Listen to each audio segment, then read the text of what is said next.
I tell you, strange afternoon. Michigan International Speedway, Mike Mullen from MikeMullen.net, and I'm a little worried. Looks to me like a lot of these car owners aren't making any money, not even breaking even. We've been talking to several of them. The sport's too expensive. There's no sponsorship.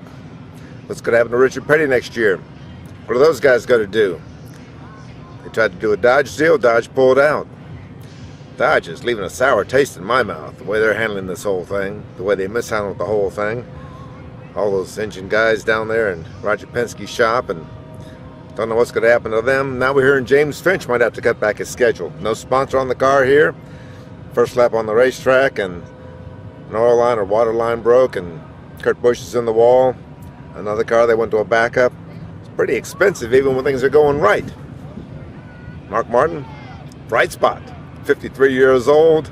He was running his first Winston Cup race in the sport when Carl Edwards, the guy who started on the outside of the front row next to pole winner Mark, was less than 2 years old.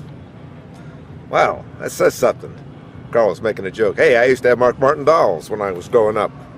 Mark Martin toys. Mark Martin die-cast. Probably did. Well, they're side by side for Sunday's Michigan 400. That's the bright spot, 199 miles an hour. About 3.5 miles an hour slower than that sizzling 203 that Marcus Ambrose pulled off here in June on the brand new asphalt. Could just got a better tire here, a little thinner to take care of the wear. Temperature's a little cooler. It's supposed to go down to 45 degrees tonight, Friday, at Michigan International Speedway. So Goodyear shouldn't have a problem, but drivers complain there's no grip. The tire construction is a little much and doesn't seem to get into the asphalt just right for the first couple of laps. Could be some issues, I'm not so sure. But right now, I'm worried about the car owners.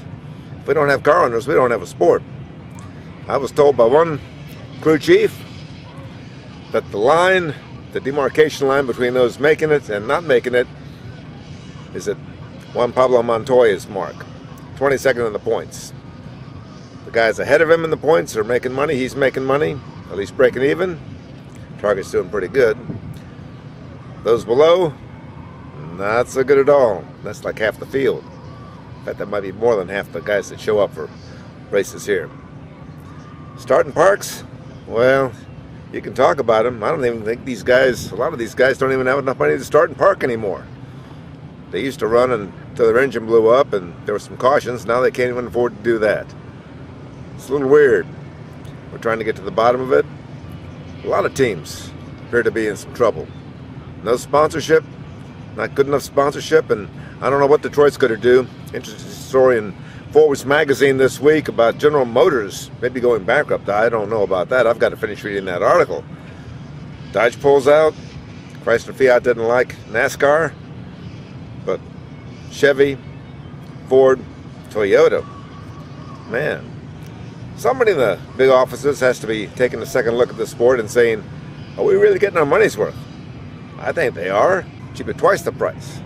But I'm not in the board of directors for any of those companies. We'll have to see how they take this. Friday, Mark Martin, Carl Edwards, front row for Sunday's Michigan 400. Lightning fast speeds. We'll see how it plays out. Mike Mullen for MikeMullen.net.